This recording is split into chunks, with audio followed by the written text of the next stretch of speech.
자, 오늘 말씀은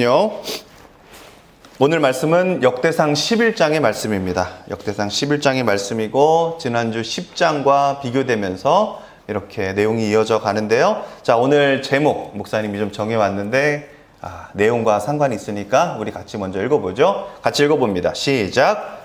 사울의 끝, 다윗의 시작. 하나님께 무게를 둘 때 세워지는 나라. 이게 10장과 이어지는 내용이고요. 이제 11장부터 역대상 끝까지 다 다윗 이야기입니다. 여러분 이 다윗을 우리가 어떻게 읽어야 하는지 한번 쭉 가보죠. 자, 왜 10장 사울의 죽음 뒤에 바로 다윗의 등극이 오는가? 자, 같이 읽어봅니다. 역대기는 시작. 역대기는 역사를 단순히 기록하지 않습니다. 10장은 사울의 죽음을 단 2절로 평가하며 여호와께 묻지 아니하였으므로 라는 영적 판결을 내립니다. 우리 지난주에 사울의 주된 하나님이 이렇게 실망하시고 후회하시는 모습이 뭐라 그랬죠? 여호와께 묻지 아니함으로. 하나님이 그 자리, 왕의 자리를 주셨는데 묻지 않고 어떻게 했다는 거예요? 다 자기가 하나님 돼서 자기의 기준을 가지고 자기가 선악간의 심판자가 돼서 자기보다 인기 많은 애들 죽이려고 하고 이렇게 여러 가지를 했다는 거죠. 그리고 제사도 자기 마음대로 드리려고 하고 선지자나 제사장이 드려야 할 거를 왕이 다 월권행위를 하면서 이렇게 했다라는 거죠. 하나님이 왕한테 왕의 역할만 주셨는데 제사장의 역할도 하려고 하고 선지자의 역할도 하려고 한다는 거죠. 여러분, 이러면 나라가 망할까요? 망할까요? 망합니다. 왜 망할까요? 하나님이 후회하십니다. 하나님이 왕을 세우시는데 그 세우신 분이 후회하세요. 그러면 결국에는 망하게 됩니다. 이게 그냥 사울의 이야기가 아니라 인류 역사에서 이러한 패턴을 보인 왕들은 아무리 그가 힘세고 아무리 그가 제국을 가졌다 해도 하루아침에 객사를 당하든지 하루아침에 암살을 당하든지 하루아침에 그의 나라에서 그의 이름이 지워지는 불명예를 얻게 됩니다.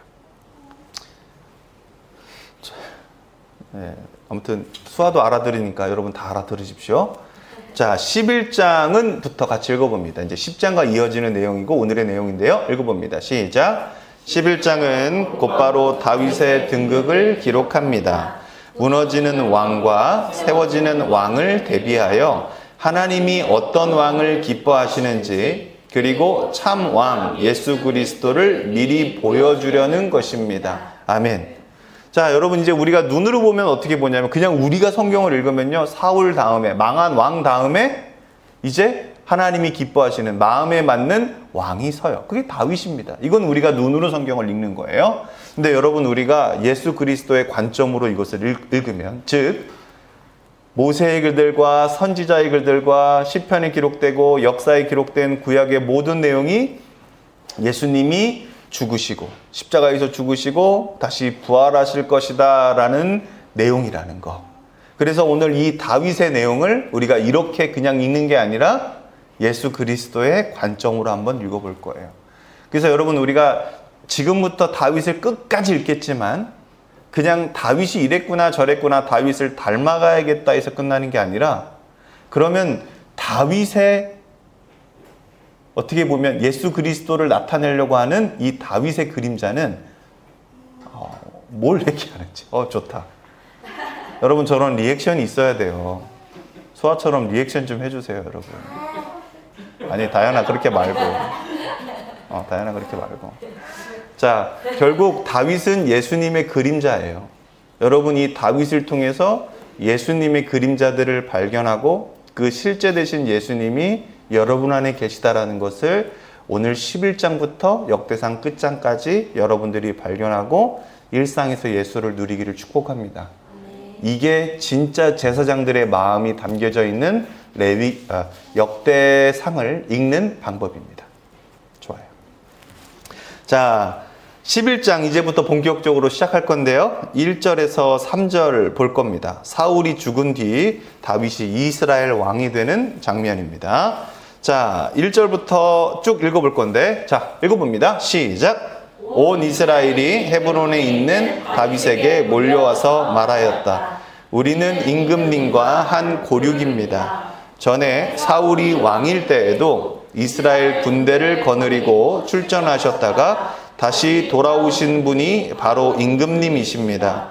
그리고 주 임금님의 하나님께서 내가 나의 백성 이스라엘의 목자가 될 것이며 내가 나의 백성 이스라엘의 통치자가 될 것이다 하고 말씀하실 때에도 바로 임금님을 가리켜 말씀하신 것입니다. 네, 3절까지 읽어봅니다. 시작. 그리하여 이스라엘의 모든 장로가 헤브론으로 왕을 찾아오니 다윗이 헤브론에서 주님 앞으로 나아가 그들과 언약을 세웠다. 그리고 그들은 주님께서 사무엘을 시켜서 말씀하신 대로 다윗에게 기름을 부어 이스라엘의 왕으로 삼았다. 네.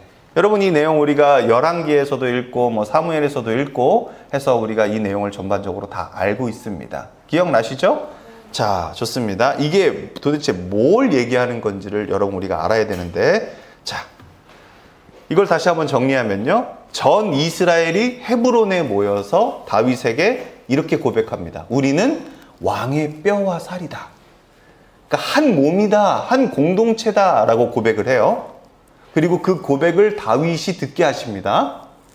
그리고 네가 목자가 될 것이며 이스라엘의 주권자라는 여호와의 말씀에 따라서 여호와 앞에서 그들이 언약을 맺습니다.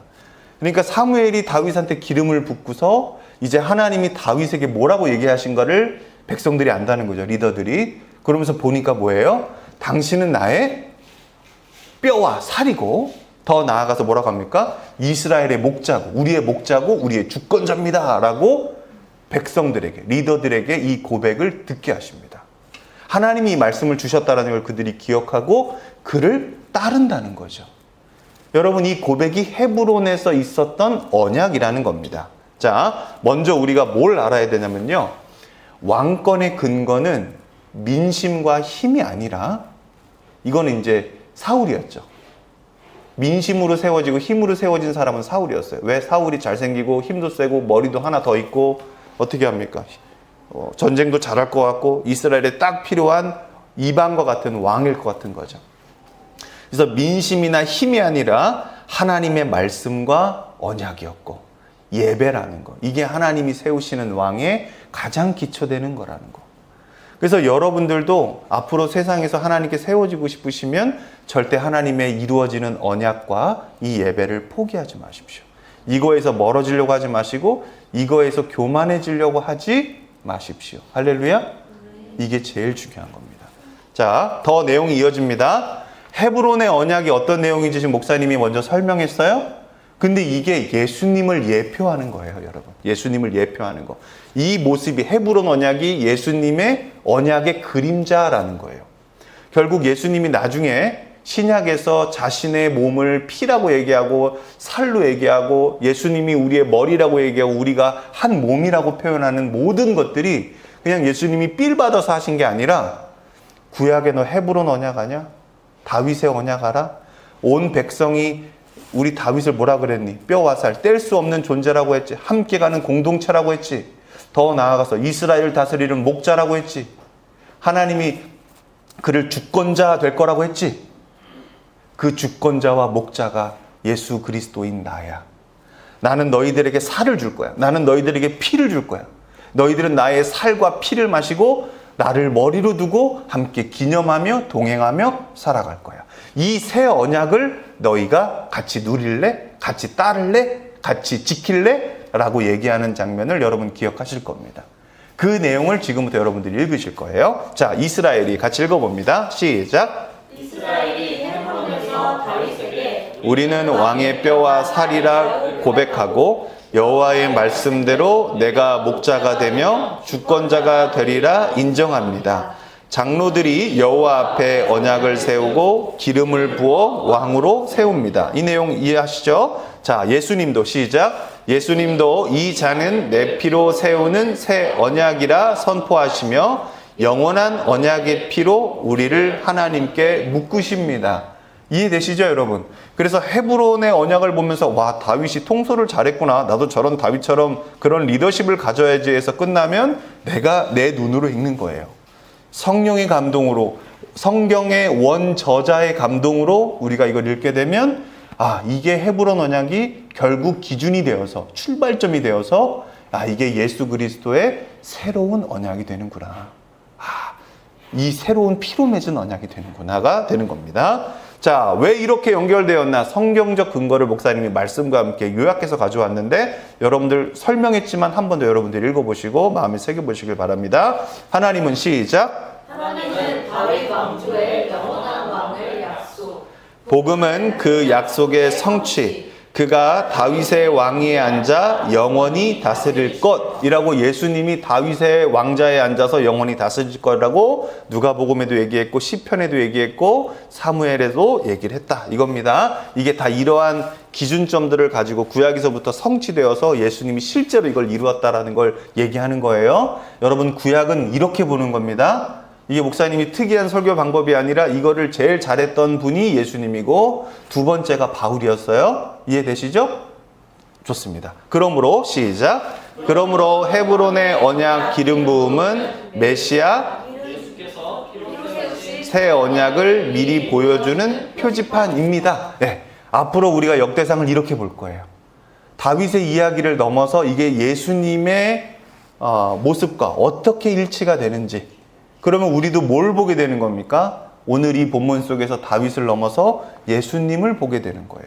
여러분, 이렇게 성경의 본문에서 예수님을 보게 되잖아요. 인물을 넘어서 예수님을 보게 되면 우리의 삶에서 어떤 게 생기냐면 아주 중요한 게 생기는데 우리 삶에서 예수가 보여요. 말씀 속에서 예수가 보이면요, 우리의 삶에도 예수가 나타나고 보여요. 여러분, 이게 진정한 영성입니다. 여러분, 이것을 잘 이해하시길 바랍니다. 자, 같이 읽어봅니다. 시작. 구원의 근거는 내 결심이 아니라 예수의 피다. 여러분, 이게 무슨 얘기냐? 헤브론 언약에서 다윗의 백성들이 모여서 다윗의 신하들이 모여서 와, 우리가 고백하고 우리가 저렇게 하고 저렇게 한다 할지라도 여러분, 그게 구원은 아니라는 거예요. 진정한 구원은 하나님이 준비하셨고 그의 아들의 언약을 통해서 확실해졌다는 거예요. 모든 사람들에게 보편적이도록. 이걸 한 번 더 예수님을 통해서 목사님이 강조하고 싶었어요. 자, 4절에서 이제 9절을 볼 겁니다. 자, 한번 읽어보죠. 자, 다윗이 예루살렘을 정복하고 나라의 수도를 삼다라고 하는데 이 예루살렘을 여기서는 시온이라고도 표현을 합니다. 자, 이 내용 먼저 볼 건데요. 4절 읽어봅니다. 시작. 다윗과 온 이스라엘이 예루살렘 곧 여부스로 갔다. 그 땅에는 여부스 사람이 살고 있었다. 5절 시작. 여부스 주민이 다윗에게 말하였다. 너는 여기에 들어올 수 없다. 그러나 다윗이 시온 산성을 점령하였으므로 그곳을 다윗성이라고 불렀다. 네, 예루살렘이라는 데는 이제 원래 가나안에 있었고 가나안의 원주민 중에서 여부스 족속이 어디에 살고 있었냐면 이 예루살렘에 살고 있었고요. 이 성이 시온 산성인데요. 이것을 다윗이 결국 뺏어서 정복해서 어떻게 했다? 그것을 다윗성이라 불렀다라고 표현을 합니다. 자, 6절입니다. 시작. 다윗이 말하였다. 누구든지 제일 먼저 여부수 사람을 치는 사람이 총사령관 장관이 될 것이다. 스루야의 아들 요압이 제일 먼저 올라갔으므로 그가 총사령관이 되었다. 네, 우리 요압 얘기 다 했었죠. 자, 7절입니다. 시작. 다윗이 그 산성을 점령하고 거기에 사니. 사람들이 그 산성을 다윗성이라고 하였다. 8절 시작. 다윗이 성을 쌓았는데 밀로에서부터 시작하여 한 바퀴 돌아가면서 성을 쌓았고 나머지 부분은 요압이 복구하였다. 9절 시작. 만군의 주님께서 다윗과 함께 계심으로 다윗이 점점 강대해졌다. 아멘. 여러분, 하나님과 함께 있다라는 표현은요, 하나님의 언약을 기억하고 하나님 언약편에 서는 겁니다. 말씀대로 사는 거예요. 그러면 하나님이 그를 잊지 않으시고 그에게 함께 하심으로 그가 축복되고 장성하고 강대해진다라는 것이 성경에 나오는 패턴들입니다. 이게 실제입니다, 여러분. 이게 관념이 아니라 실제라는 겁니다. 그래서 반복해서 보여주시는 거예요. 자, 이 내용이 어떤 얘기냐? 다윗이 예루살렘 성을 차지했다. 즉 시온을 점령했다. 여부스 족속을 무찌르고 이제 하나님이 거하실 이 예루살렘의 이제 첫 출발점의 기틀을 마련했다라는 게 뭘 얘기하는 거냐면 바로 성전의 길을 여신 우리 예수님을 예표하는 거예요. 자, 다윗부터 읽어봅니다. 다윗이 시작. 다윗이 여부스 요새를 점령하여 다윗성으로 삽습니다. 자, 읽어봅니다. 다윗이 시작. 다윗이 점점 강성하니 만군의 여호와께서 함께 하시니라. 아멘. 자, 요 내용은 여러분 제가 설명할 거니까 잘 따라오세요. 성경 전체적으로 왔다 갔다 할 거니까 자 보세요. 다윗의 시온이 예수님의 성전과 어떻게 연결이 되나를 우리가 알아야 되는 거예요. 갑니다. 먼저 약속은 연속성이 있다는 거예요. 그냥 한 번 약속한 게 아니라 하나님은 한 번 약속하시면 그걸 계속 시간에 계속해서 반복해서 연속성으로 주신다는 거예요. 자, 모세 때 신명기 12장에 어떤 얘기가 있었냐면요. 이제 모압 평화에서 가나안 들어가기 전에 딱 얘기하신 거예요. 하나님은 내가 있을 곳을 내가 택할 거야 라는 힌트를 주셨어요. 그리고 이제 다윗이 됐을 때, 다윗 때 하나님이 시편에 어떤 말씀을 주셨냐면 내가 있을 곳은 시온을 택했어. 난 시온에 있을 거야 라는 얘기를 하십니다. 이게 어디에 나오냐면 시편 132편에 나와요. 그러니까 모세 때 한번 얘기하시고 하나님이 거하실 곳들이 지금까지 장막이었다가 하나님이 진짜로 이제부터 내가 있을 곳은 어디냐면 다윗아 나는 예루살렘에 있을 거야. 이 시온산에 있을 거야 라고 얘기를 하십니다. 그리고 다윗이 이 시온산을 점령합니다. 이해되셨죠? 점령하고 어떻게 하냐? 이제 성전 지을 준비를 다윗 때 합니다.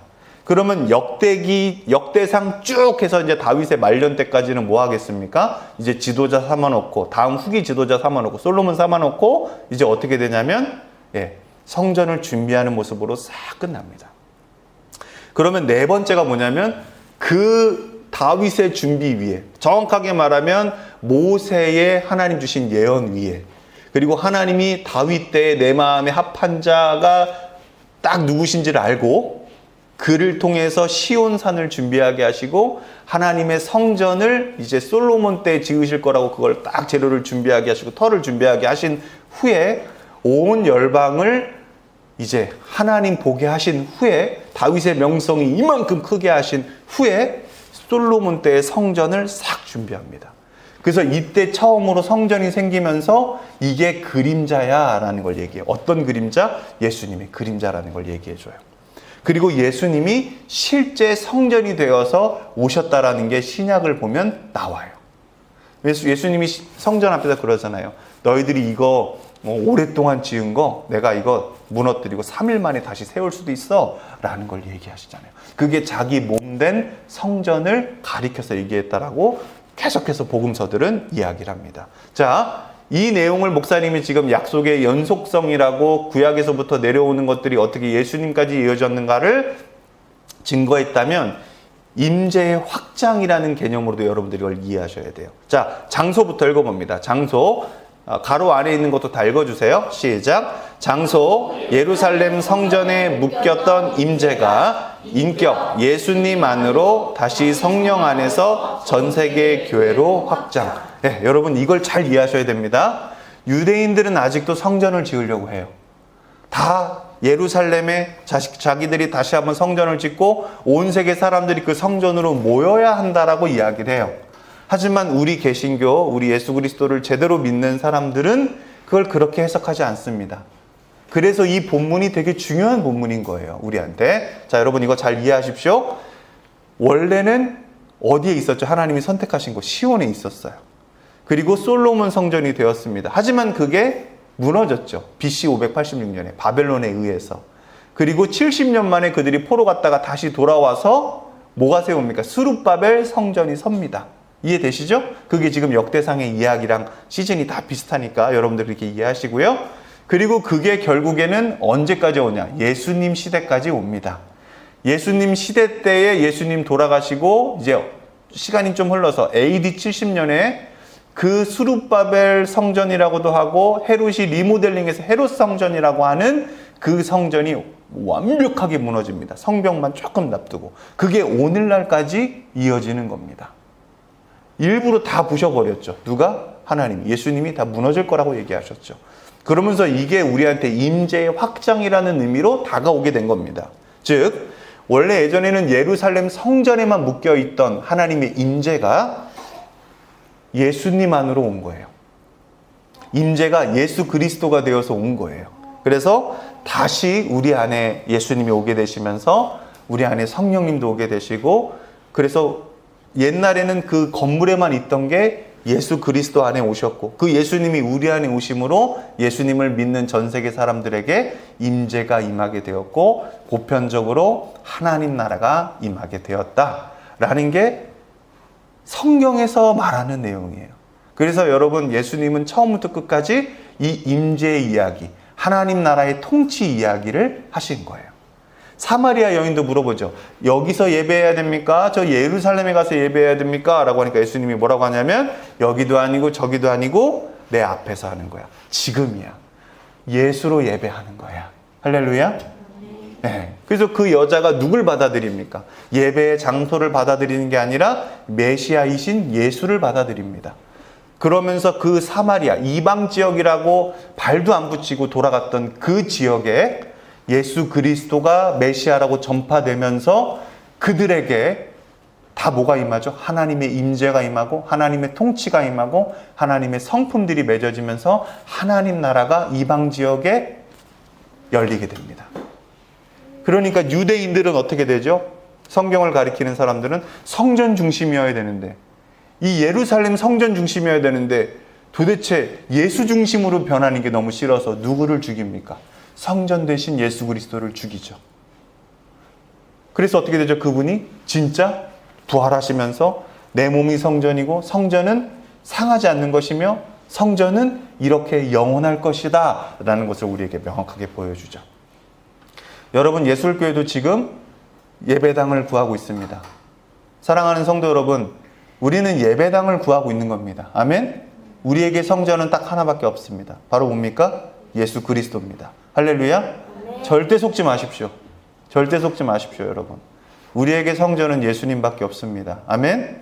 네, 우리는 그 성전 대신 예수 그리스도를 우리 몸에 모시고 있고, 그 두세 사람이 모이든 어디에 있든 여러분들이 계신 곳엔 하나님 나라인 것입니다. 그분이 통치하시니까. 할렐루야. 아멘입니다.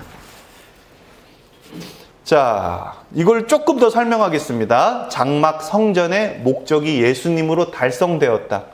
옛날 다윗 성전, 솔로몬 성전 때, 스룹바벨 성전 때는 달성하지 못했던 것들이 예수님이 성전으로서 실제 달성됐다라는 거, 임재적인 차원에서, 확장적인 차원에서도 여러분 다시 한번 이걸 읽어보시길 바랍니다. 속죄부터 읽어볼까요? 시작. 속죄, 만남, 동행을 위해 임시였던 집이 예수님의 몸에서 영원한 집으로 완성. 따라서 다윗의 시온 점령은 성경적으로 임재 도시의 문을 연 사건, 예수님의 십자가 부활은 그 문을 완전히 여신 사건입니다. 아멘. 그래서 오늘 이 헤브론 사건이 여러분 뭘 얘기한 헤브론 언약과 더 나아가서 이제 시온을 점령한 이 사건이 결국은 하나님이 머무시는 임재 도시의 첫 출발이었고, 이게 예수 그리스도 때 사람들에게 성령님으로 하여금 전 세계로 퍼지게 되었다. 그래서 하나님 나라의 통치는 이제 이 성전 중심을 넘어서 예수 그리스도의 중심이 되었다라는 걸 여러분들 이해하시고 보시면 됩니다. 자, 이제 11장 10절부터 갈 건데, 다윗 왕국의 용사들 이야기로 끝까지 갑니다. 그러니까 여러분, 우리가 1장부터 9장까지 족보 이야기 들었죠? 이 족보가 족보 형식으로 지금부터 끝절까지 나오는데, 다윗을 따랐던 용사들의 용맹함이 나옵니다. 근데 그 용맹함 속에서도 진짜 저자가 말씀하시려고 하는 건 뭐냐면, 다윗 밑에 이렇게 훌륭한 사람들이 있었다라는 건 우리 눈으로 보는 거고, 도대체 예수님은 어떤 분이시는가까지 우리가 나가봐야 합니다. 그래서 목사님이 그걸 좀 조사해 왔으니까, 연구해 왔으니까 여러분 같이 보시죠. 자, 먼저 10절부터 14절을 읽어볼 건데요. 천천히 10절 읽어봅니다. 시작. 다윗이 거느린 용사들의 우두머리는 다음과 같다. 이들은 주님께서 이스라엘에 대하여 말씀하신 대로 다윗이 왕이 될 수 있도록 그를 적극적으로 도와 온 이스라엘과 함께 그를 왕으로 세운 사람들이다. 다윗이 거느린 용사들은 다음과 같다. 첫째는 학몬 사람의 아들 야보스함인데 그는 세 용사의 우두머리이다. 그는 창을 휘두르며 300명과 싸워 그들을 한꺼번에 쳐 죽인 사람이다. 세 용사 가운데서 둘째는 아우아 사람 도도의 아들인 엘르아살이다. 블레셋 사람이 싸우려고 바스담밈에 집결하였을 때 그도 다윗과 함께 거기에 있었다. 거기에는 보리가 무성한 밭이 있었다.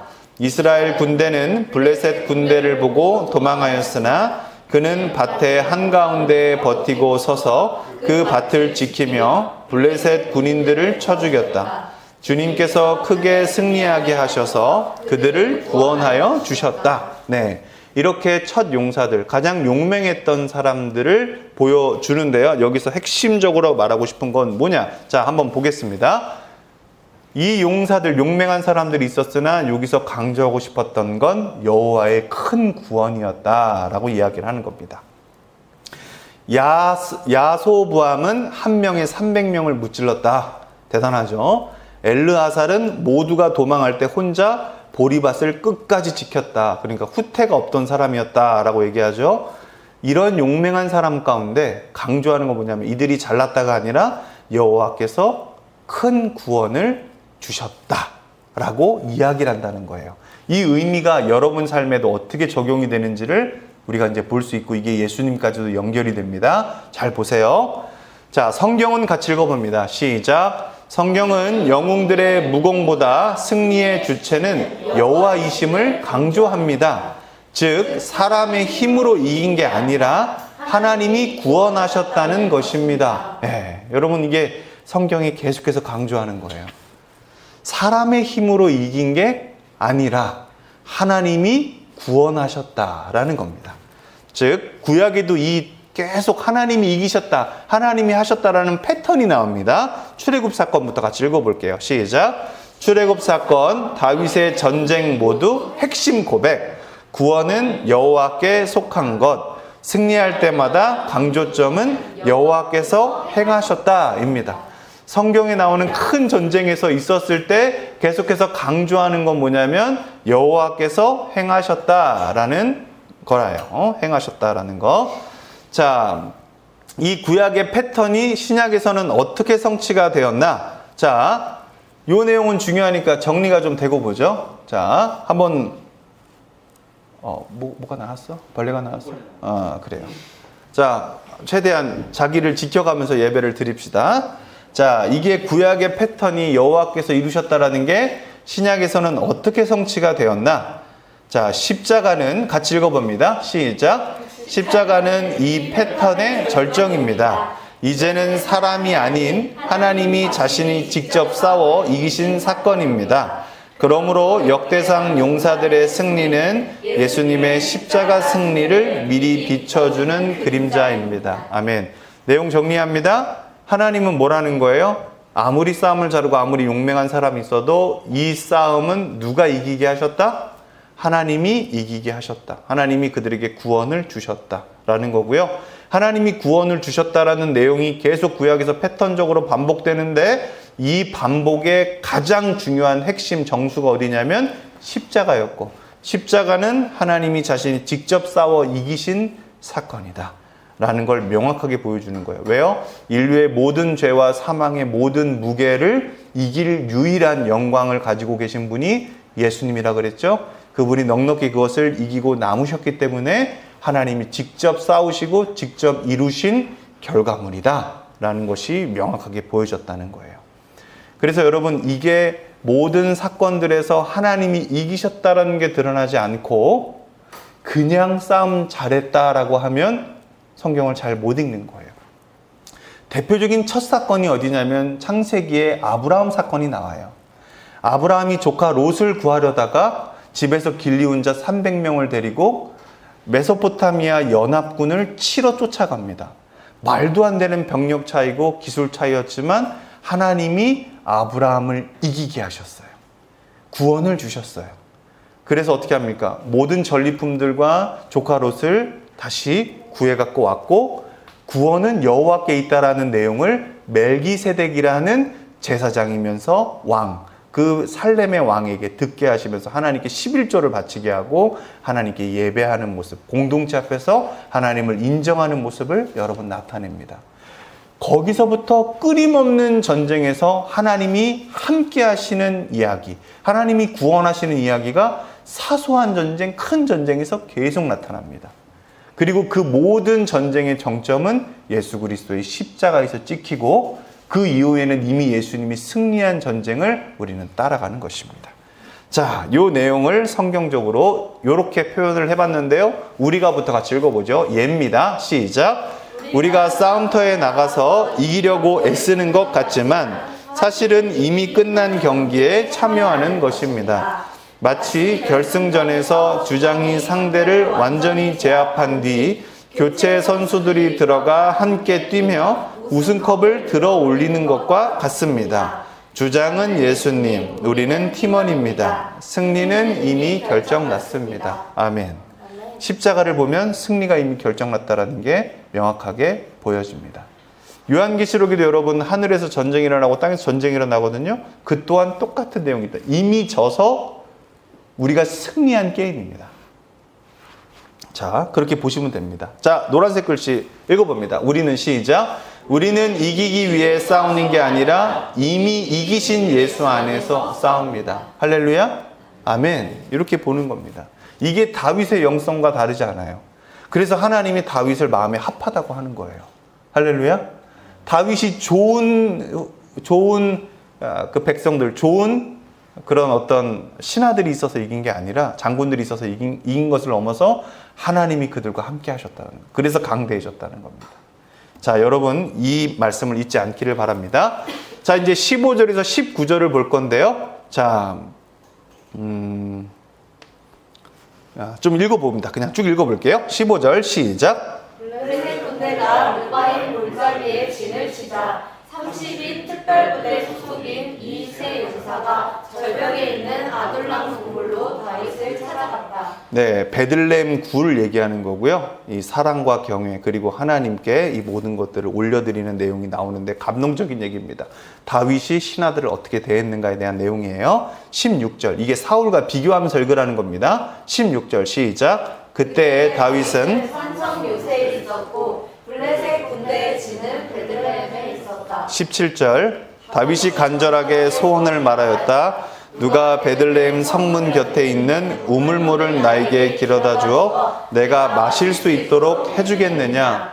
다윗이 목이 말랐나 봐요. 그래서 전쟁 중에 힘들고 블레셋을 피해서 잠깐 굴로 들어가서 목이 너무 말라서 그 베들레헴 성문 곁에 있는 그 시원한 샘물을 먹고 싶다, 목마르다 했다는 거예요.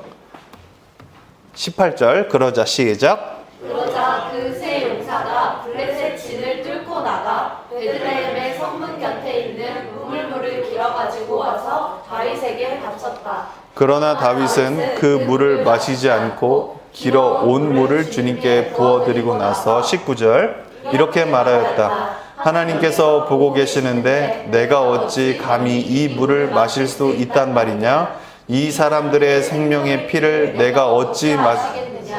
이것은 목숨을 걸고 다녀온 새 용사의 피다. 그러면서 그는 물을 마시지 않았다. 이 새 용사가 바로 이런 일을 하였다.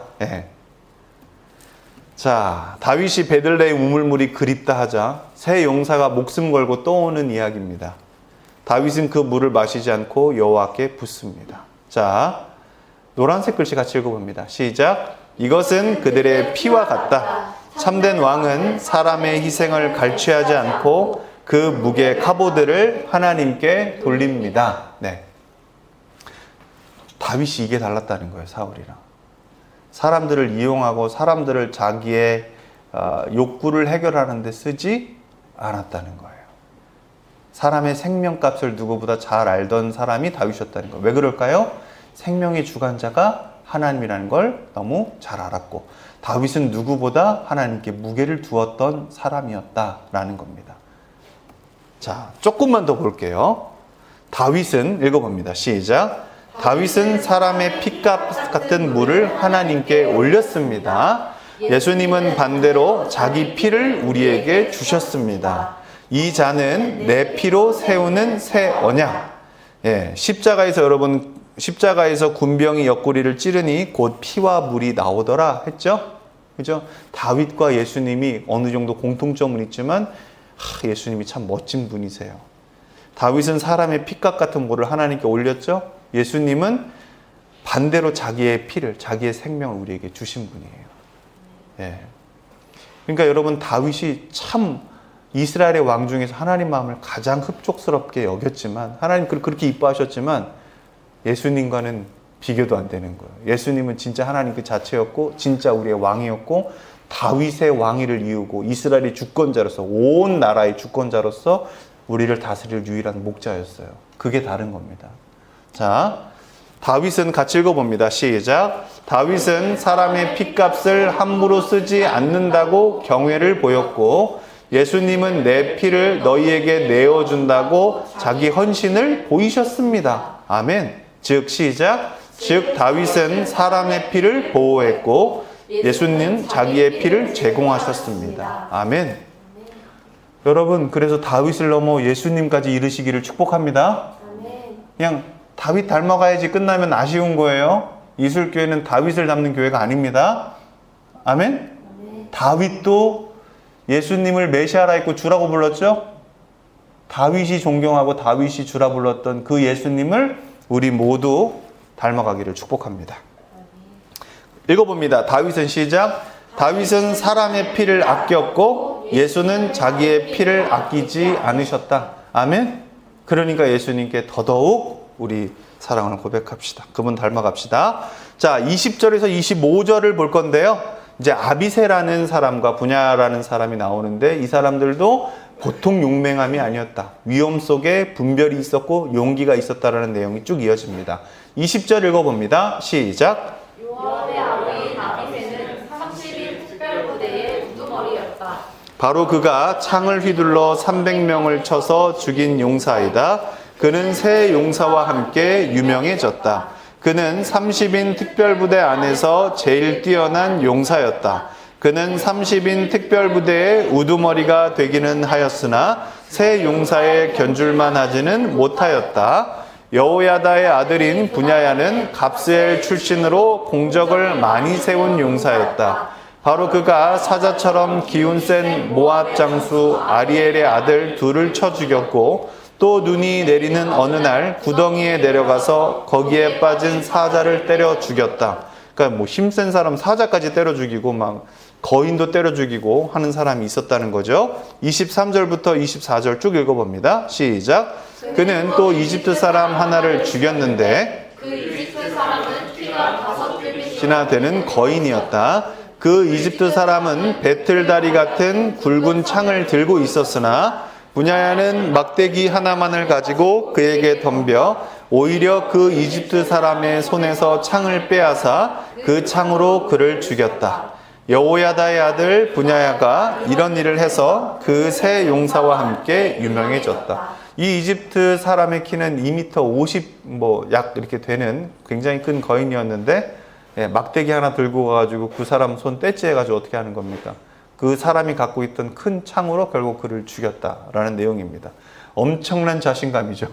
엄청나게 싸움을 잘하는 그런 사람이었다. 그래서 유명해졌다라는 거고요. 25절 시작. 그는 30인 특별부대 안에서 뛰어난 장수로 인정을 받았으나 새 용사에 견줄만 하지는 못하였다. 다윗은 그를 자기의 경호대장으로 삼았다. 그러니까 싸움 진짜 잘하니까 경호대장으로 이렇게 또 발탁이 되는 내용입니다. 자, 이 내용도 그냥 이렇게 읽으면 싸움 잘하는 애 옆에 있어서 좋았겠네, 다윗이 든든했겠네 라고 읽으면 안 되는 거예요. 자, 아비새는 창으로 300을 제압했다. 그런데 30중 으뜸이나 세 사람에게는 미치지 못했다. 그 앞에서 얘기했던 1, 2, 3 그 세 사람에게는 미치지 못했다는 거예요. 그러니까 얼마나 싸움을 그 사람들이 잘했다는 거예요. 용맹하고. 자, 분야에는 눈 오는 날 구더기 속에서 또 사자까지. 여러분 사자 이기기 어렵죠? 사자 이기기 진짜 어려운데 사자까지 제압했고 거인 애굽 2m 50 정도 되는 사람도 제압했다. 자, 노란색 글씨는 여러분들이 읽어주시죠. 하나님 나라는 시작. 하나님 나라는 비교가 아니라 소명에 따른 충성으로 세워집니다. 아멘. 여러분, 이 본문은 이걸 얘기하는 거예요. 쟤는 쟤와 비교하지 마십시오. 누구와 비교하지 마십시오. 여러분, 우리 모두는 하나님이 세우신 선교사입니다. 할렐루야. 목사님도 난 왜 저 사람보다 설교를 못하지? 왜 난 저 사람보다 이걸 못하지? 왜 난 저 사람보다 성도가 없지? 왜 난 저 사람보다 뭐하고 있지? 여러분, 이건 하나님이 주신 생각이 아니라는 겁니다. 할렐루야. 네, 절대 잊지 마십시오. 그래서 여러분들도 하나님이 맡기신 그곳에서 여러분 소명감을 가지시길 바랍니다. 하나님이 맡기신 것이 최고고 그것을 정말 하나님께 무게를 둬서 최선을 다해서 순수하게 해내시기를 바랍니다. 아멘. 그게 내가 잘 못하는 것일 수도 있어요. 하지만 하나님이 맡기신 거라면 노아처럼 방주를 지으시기를 축복합니다. 그래서 하나님 사랑하지 않으면요, 여러분 다 우리는 그 자리를 지킬 수 없고 다 비교하게 돼 있고 다 불평하게 돼 있는 겁니다. 다 하나님 사랑을 공급받으면 하나님이 좋아서 어떤 일이든 하나님 때문에 그 일을 하게 됩니다. 할렐루야. 아멘입니다. 그렇잖아요. 목사님이 목회를 하는데 내가 잘할 수 있는 것만 해. 목사님이 잘할 수 없는 것들로 여러분들이 부탁하면 내가 시험 들어. 그럼 여러분 얼마나 이게 안타깝겠어요. 그죠? 뭔 말인지 이해가 되시죠? 저는 하나님을 사랑함으로 여러분들에게 제가 할 수 있든 할 수 없든 하나님 사랑을 흘려보내겠다라고 하고 여러분들에게 생명을 전하겠다, 하나님 메시지를 전해주겠다라는 마인드로 모든 일을 하려고 하거든요. 여러분들도 그렇게 하시길 바랍니다. 내가 잘할 수 있는 걸로 하는 것이 아니라 하나님이 시키신 일로 나에게 주신 그 일이 가장 귀하다고 여기고 섬기는 여러분들 되시길 축복합니다. 아멘. 좋습니다. 하나님 나라에서부터 쭉 읽어보죠. 시작. 하나님 나라에서는 자랑이나 과시가 중요하지 않습니다. 어떤 이는 아비새처럼 큰 전투에서 이름을 날리고 어떤 이는 분야야처럼 특수한 자리에서 승리하지만 모두 자기 자리에서 충성하는 것이 영광입니다. 아멘. 3사람과 30의 차이는 비교가 아닙니다. 소명과 역할의 다양성을 보여주는 겁니다. 할렐루야. 아멘입니다. 여러분에게 맡기신 거 혹시 예술교회에 있다면 최선을 다하시고요. 일터에 있다면 그곳에도 최선을 다하십시오. 하나님이 여러분들에게 주신 것입니다. 그 무게를 감당하는 여러분들 되시길 축복합니다. 자, 예수님은 우리 대신 가장 큰 적과 싸우신 참 용사입니다. 라고 목사님이 얘기하고 싶은데요. 노란색 글씨도 읽어봅니다. 자녀들은 시작. 자녀들은 혈과 육에 속하였음에 그도 또한 한 모양으로 혈과 육을 함께 지니심은 죽음을 통하여 죽음의 세력을 잡은 자 곧 마귀를 멸하려 하심이니. 가장 큰 적과 싸우신 분 그리고 이기신 분이 예수님이라는 거예요. 분야야가 사자를 죽였듯 예수님은 죽음이라는 사자를 이기셨습니다. 그래서 우리가 분야야를 넘어 예수님을 봐야 하는 것입니다. 아멘. 요걸 잘 이해하시길 바랍니다. 우리는 시작. 우리는 이제 각자 맡은 자리에서 왕을 섬기는 십자가 군병들로 부름을 받았습니다. 큰 전투에서 싸우든 작은 자리를 지키든 모두 예수의 승리를 드러내는 참여자입니다. 할렐루야. 아멘입니다. 좋습니다. 자, 이제 26절에서 47절까지 쭉 읽을 건데요.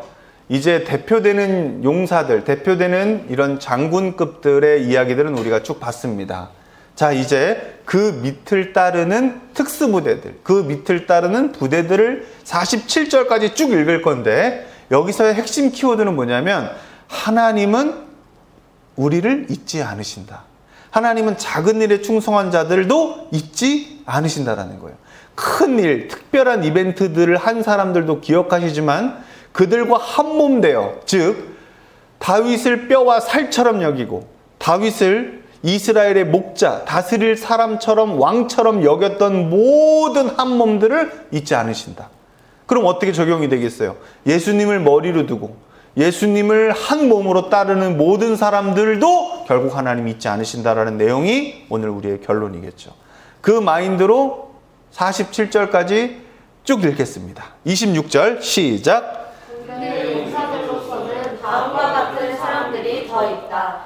요압의 아우 아사헬과 베들레헴 사람 도도의 아들 엘하난과 하물 사람 사뭇과 블론 사람 헬레스와 드고아 사람 이케스의 아들 이라와 아다도 사람 아비에셀과 후사 사람 시부게와 아오아 사람 일레와 느도바 사람 마아레와 느도바 사람 바하나의 아들 헬렛과 베냐민의 자손으로 기브아 사람 리베의 아들 이데와 비라돈 사람 분야에와 가하스 시네가에 사는 후레와 아르바 사람 아비엘과 바하룸 사람 아스마엘과 사알본 사람 엘리아바와 기손 사람 하셈의 아들들과 하랄 사람 사게의 아들 요나단과 하랄 사람 사갈의 아들 아이암과 우레 아들 엘리발과 무게라 사람 헤벨과 블론 사람 아이야와 갈멜 사람 헤스로와 에스베의 아들 나아레와 나단의 아우 요엘과 하그리의 아들 미팔과 암몬 사람 셀렉과 스라의 아들 요압의 무기를 들고 다니는 부에롯 사람 나아레와 이델 사람 이라와 이델 사람 가렙과 햇사람 우리야와 알레의 아들 사밧과 르우벤 자손 시사의 아들로서 르우벤 자손의 족장이며 30명을 거느린 아디나와 미야가의 아들 하난과 미덴 사람 요사밧과 아스드라 사람 우시아와 아로엘 사람 호담의 아들들인 사마와 여이엘과 시무리의 아들 여디알과 그의 아우 뒷사람 요아와 마하이 사람 엘리엘과 엘라함의 아들 여리베와 요사위아와 모압 사람 이드마와 엘리엘과 오벳과 무소바 사람 아시엘이다. 아멘. 자, 여러분 여기 있는 사람들 더 찾아볼래야 찾아볼 수도 없습니다. 이거는 또 다른 주석을 보고 이제 고대 문헌을 봐야 하는 건데요. 자, 이 내용이 도대체 뭘 얘기하는지 오늘 보고 정리하고 찬양하겠습니다. 자, 이름이 다 기록됩니다. 역대상 11장 26절 이후에 30여 명의 용사 이름이 하나하나 기록됩니다. 어떤 이름은 유명하죠. 아비세 들어봤죠? 분야에 들어봤죠? 우리야 들어봤죠? 우리야 와이프. 뒤에서 사건 기억나죠? 용맹했던 사람들입니다. 하지만 어떤 이름은 낯설고 잘 모릅니다. 그죠? 자, 그런데 같이 읽어봅니다. 시작. 그런데 하나님은 모든 이름을 빠짐없이 기록하십니다. 이것은 역대상 1장 9장의 족보의 흐름과 맞닿아 있습니다. 죄 때문에 흩어졌던 이스라엘의 이름들을 하나님이 다시 모아 기록하신 것입니다. 아멘.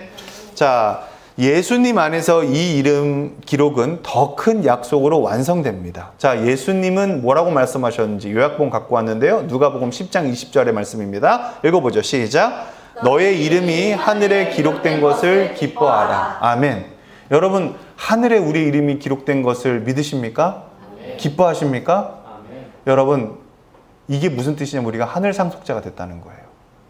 여러분, 하늘의 유산을 받을 태도를 가지십시오. 할렐루야. 그게 여러분 성화입니다. 정민아, 누가 너한테 지금 테슬라 CEO가 누구죠? 갑자기 이름이 생각 안 나네. 일론 머스크. 머스크 형님이 너한테 테슬라를 주겠대. 그러면 너 요리를 계속 해야겠냐? 아니면 경영 수업 받으러 가야겠냐? 그지? 너 경영 수업 한 번도 안 받아봤는데 왠지 미국 가서 받아야 될 것 같지? 그러면 고달프겠지만 영어 해야겠냐? 그지? 너 요리 좋아하지만 요리할 시간이 있겠냐? 아니면 하나라도 경영을 배우러 가야겠냐? 그지? 네가 하기 싫고 네가 힘든 일 해야겠지. 여러분, 이게 상속자들의 태도예요. 여러분, 세상의 기업보다 더 뛰어난 기업과 유업이 하나님 나라에 있습니다. 할렐루야. 거기에 우리 이름이 적혀져 있는 거예요. 다음 공동 상속자로. 그런데 우리가 이 땅에 있으면서 그 상속 준비를 하냐는 거예요. 여러분, 그 상속 준비는 내가 좋은 걸 하는 게 아니라 하나님이 나에게 주실 것을 준비하는 겁니다. 할렐루야. 그러니 노아에게도 제일 자신 있던 게 뭐였죠? 포도 농사였다니까요. 근데 하나님 주실 것은 뭐였죠? 내가 너 보면 위로를 받아서 내가 너와 너의 가족은 살려야겠다. 그러니 네가 자신 없고 단 한 번도 해보지 않은 방주 좀 져줄래? 내가 너를 살리려고 하는 거야. 너 이거 해야 다음 유업을 받을 수 있는데 이거 상속 준비 좀 해볼래? 할렐루야, 해보겠습니다 하는 거예요. 여러분 믿으십니까? 여러분 잘 이해하시길 바랍니다. 그래서 여러분 내가 이 땅에서 하나님 나라의 상속 준비를 하고 있다라는 건 바로 뭘 얘기하는 거냐면 예수님 닮아가고 있는 겁니다. 예수님도 하기 싫은 일을 하셨죠. 우리도 그렇게 하나님이 기뻐서 아버지 뜻대로 원하는 겁니다. 그렇게 살아가는 겁니다. 그래서 예수님이 이걸 기뻐하래잖아요. 너희들에게 다 이걸 주실 것이다. 그러니 하늘에 너의 이름이 기록되었으므로 이 땅에서 그 상속자답게 그 태도에 맞게 성화되면서 살아가라. 할렐루야. 왜? 그거보다 더 큰 기쁨은 없으니까. 아멘. 그러니까 여러분 제발 사람에게 받으려고 하지 마십시오. 할렐루야. 아멘. 그냥 주십시오. 앞으로 우리 예술교회 많은 결혼식이 있을 건데 여러분 절대 우리 예술교회는 그런 거 없습니다. 얘가 이만큼 했으니까 나도 이만큼 해야지. 이런 거 없어요. 감동되는 만큼 주십시오. 아멘. 상속자들의 마음으로 주십시오. 할렐루야. 제발 사람의 모든 것들이 그냥 기브앤테이크가 가득한 사회 같은 곳이 되지 않기를 바랍니다. 그냥 주십시오. 하나님 주신 마음이 이만큼이라면 이만큼 흘려 보내주시고 그게 아니라면 또 그 형편에 맞게끔 주십시오. 여러분들 저의 삶을 보셔서 알 겁니다. 저의 사모님 삶. 여러분 저희가 있어서 줍니까? 하나님이 감동 주시면 줍니까? 여러분들 보셨으면 알 거 아니에요. 어떻게 해요? 제가 있어서 주나요? 그죠? 대답해봐요. 있어서 줘요? 그 있으니까 줬지. 맞죠? 맞아요. 있으니까 주지. 뭐 있으니까 주지. 근데 여러분 그래요. 어제도 다현이가 목사님이랑 얘기하다가 딱 얘기 하나 해주시는 게 자기도 뭔가를 느낀 게 있다는 거죠. 그래서 우리 성도들이 진짜 우리의 삶을 보는구나. 나랑 사모님이 참 기대치가 낮아서 좋았는데 우리 얘네들이 다 보는구나 해서 느꼈던 게 뭐냐면 정말 목사님 사모님은 하나님이 감동받으시면 그냥 준다는 거예요. 다현 자매가 잘 알거든요. 그 목사님 사모님 가정의 재정이 마르지 않는다는 걸 잘 알아요. 네. 참 감사하죠. 여러분 우리 다현 자매가 되게 좋은 이렇게 그런 어떤 이렇게 여러분들 피로를 풀어줄 수 있는 이런 아로마 같은 이런 것들을 좀 가져왔어요. 스틱으로 된 거를. 네, 그거를 목사님이 써보니까 너무 좋은 거예요. 그래서 지난주에 그 갖고 온 거를 다 썼습니다. 그리고 이제 저만 쓴 게 아니라 광인네도 선물 하나 해주고 이렇게 또 커플들 선물 하나 해주고 하는 모습을 다현이가 봤나 봐요. 그러더니 저 목사님은 없어도 주는구나. 좋은 거는 그냥 주는구나. 여러분 우리 예술교회는 이 예루살렘 초대교회의 정신이 늘 있기를 바랍니다.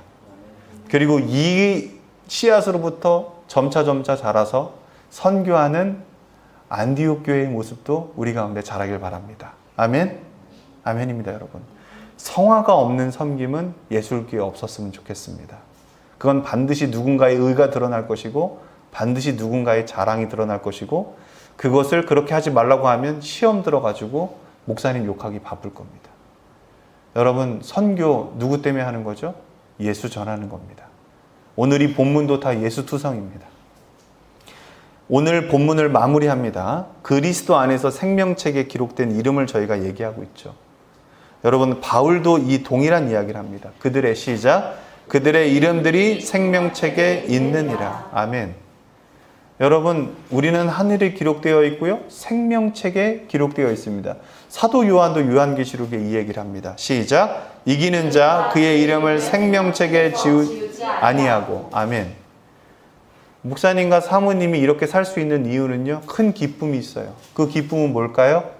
생명책에 저의 이름이 예수 그리스도의 피로 새겨졌다는 거예요. 아멘. 그러니 여러분들에게 주는 게 아깝지 않고 나누는 게 아깝지 않아요. 왜 그럴까요? 생명책에 내 이름이 적혀 있고 나는 하늘의 상속자인데 그에 맞는 성품이 있는가? 그에 맞는 태도가 있는가? 그렇잖아요, 여러분. 제가 하늘의 것을 상속받을 사람인데 이게 아까워서 이걸 못 주고 있어. 그럼 여러분 그래서 되겠습니까? 네? 이러한 태도와 이러한 모습을 뭐라고 하는 줄 아십니까, 여러분? 빌 게이츠 학자금 대출 받는 소리 하고 있네 라는 거예요, 여러분. 웃기죠? 기가 차죠? 여러분, 전 세계의 땅을 다 팔아봐요. 하나님 나라에 한 평을 살 수 있나? 못 삽니다. 우리는 여러분 그러한 태도, 우리는 그러한 정체성을 갖고 있는 겁니다. 이 땅을 디디고 사나 하나님 나라의 유업을 받을 자들입니다. 여러분 그러한 기대감과 그러한 성품이 여러분들에게 나타납니까? 여러분 그것을 사모하고 살아갑니까? 그게 사모가 되는데 뭘 못 줘요? 뭘 못 나눠요? 도대체 뭐가 아까워요? 할렐루야? 아멘? 네. 그래서 여러분 우리 이름이 생명책에 기록된 게 너무나도 큰 기쁨입니다. 자, 구약은요 하나님이 흩어진 이스라엘의 이름을 다시 불러주신다는 거예요. 언약이 신실하다라는 걸 계속 강조합니다. 결국 신약으로 넘어와서는 어떻게 되냐? 그 언약의 신실함이 예수 그리스도의 피로 세운 새 언약이 됐다는 거예요. 영원히 지워지지 않는 이름 기록을 보장한다는 거죠. 오늘 이 다윗의 30명의 이름, 잘 나가던 사람의 이름들이 다 기록된 것처럼 그것은 잉크로 새겼지만 진짜 신약 이후에는 예수님의 피로 새겼다는 거고 하늘에 새겨졌다는 거고 좀먹지도 않고 상하지도 않고 확실하고 보증도 확실하고 영원하다는 겁니다. 족보와 명분은 같이 읽어봅니다. 시작. 족보와 명분은 결국 예수 안에서 영원한 생명책으로 완성된다. 아멘. 자, 세상에서는 내 이름이 금방 잊혀질 수 있습니다. 회사에서도 그렇고 학교 졸업 앨범에서도 그렇고 사람들 기억 속에서도 사라집니다. 그러나 예수님의 생명책에는 내 이름이 영원히 기록되어 있다는 겁니다. 아멘. 그러니 같이 읽어봅니다. 시작. 그러니 우리는 비교, 성과, 경쟁이 아니라 은혜, 감사로 섬길 수 있습니다. 아멘. 우리는 그 정도의 사람입니다. 오늘 마지막 차트인데요. 고백으로 하나님께 올려드립시다. 시작. 주님, 제 이름을 피로 기록하신 은혜를 찬송합니다. 아멘. 여러분, 우리 이름 지워지지 않습니다. 할렐루야. 왜요? 예수의 피로 새겨져 있으니까요. 여러분, 그래서 우리 마지막 찬양 드리고 나아가겠습니다.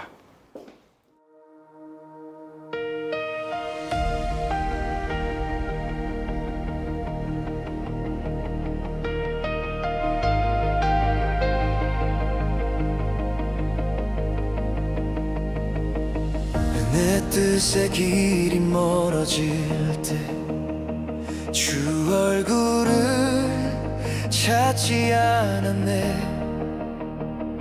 내 손의 영광은 사라지고 주의 은혜만 남았네.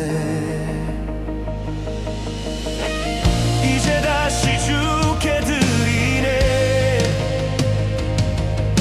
내 왕좌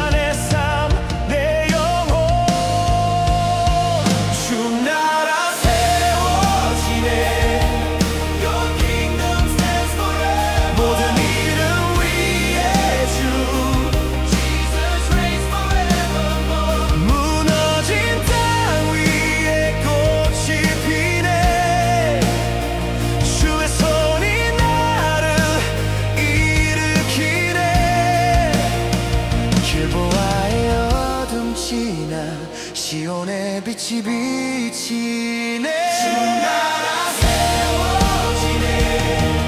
Your kingdom stands forever. 믿음 위에 주 Jesus reigns forevermore. 세상이 흔들려도 We will not be shaken. 주의 말씀 영원하리. Your word will never fail. From ashes to glory, you raise again.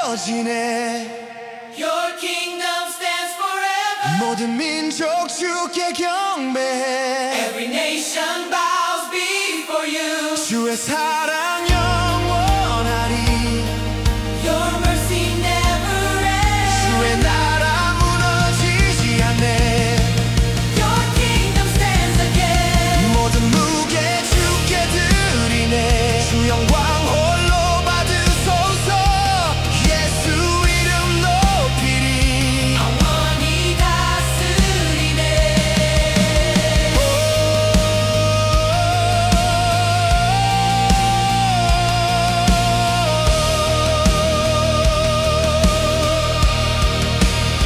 주 나라 세워지네 Your kingdom stands forever. 모든 민족 주께 경배해 Every nation bows